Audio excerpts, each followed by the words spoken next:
302, two-bedroom suite, Drury Plaza Inn, Indianapolis Carmel for basketball regionals. Here's a bathroom when you come in. Pretty nice, fancy bathroom. All the things a bathroom should have.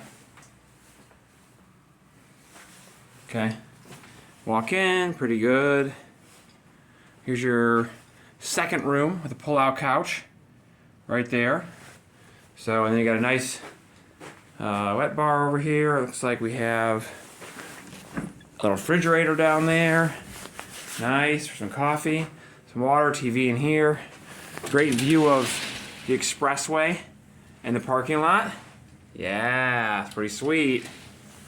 Then we have two queens out here, so we actually have three beds in here, which would be convenient. Everyone gets their own bed.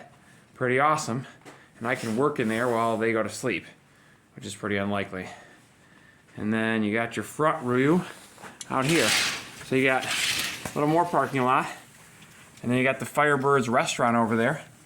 If you don't want to have breakfast or dinner here, you can have lunch at Firebirds restaurant.